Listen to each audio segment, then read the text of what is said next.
But I want to thank you all for being here as we prepare to celebrate Labor Day, when we honor the incredible, hardworking men and women of our country, which is doing very well, I have to tell you.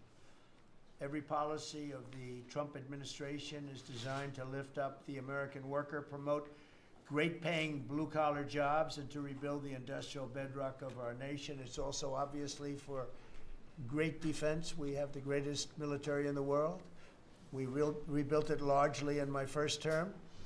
Some of it was stupidly given away to Afghanistan.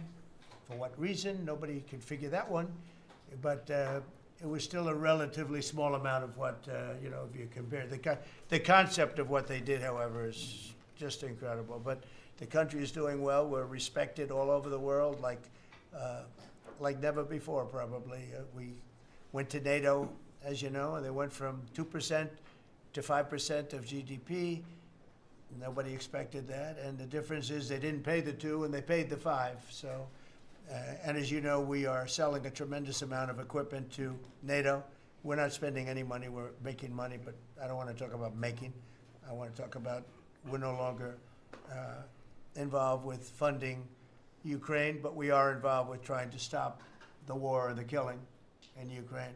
So we're selling missiles and military equipment, millions and millions, and ultimately billions of dollars to the NATO people, where I'm very friendly and we have a great relationship. But that was an amazing trip. So they're funding the entire war. We're not funding anything. I think it's an important point to make, because a lot of people don't understand that.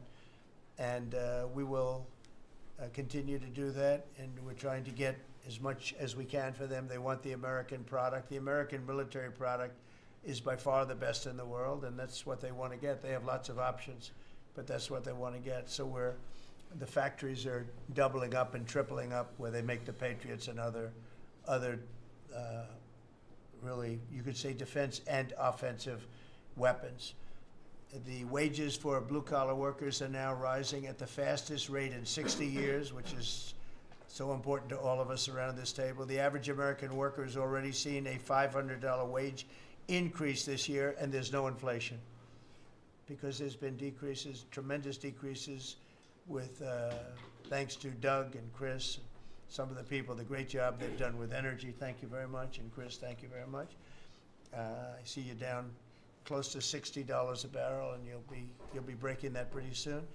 And that has a huge impact. So we have groceries are down. Energy is way down. Energy is way down. It was $4 and $5 for a gallon of gas. Think of that, for gasoline. And now it's probably $2.25. There are some places it's $2. It broke $2 at a couple of locations in the South. In places like California, where they charge such high taxes, it's higher, but it's still much lower than what it was a year ago. So energy's way down. Groceries are way down. Eggs are way down. Thank you very much, Madam Secretary. You've done a great job. Appreciate it. When we came in, the eggs were through the roof. They were 4 times higher than they've ever been. And my first question from you people, what are you going to do with eggs? I said, what's the problem with eggs? That was caused by Biden.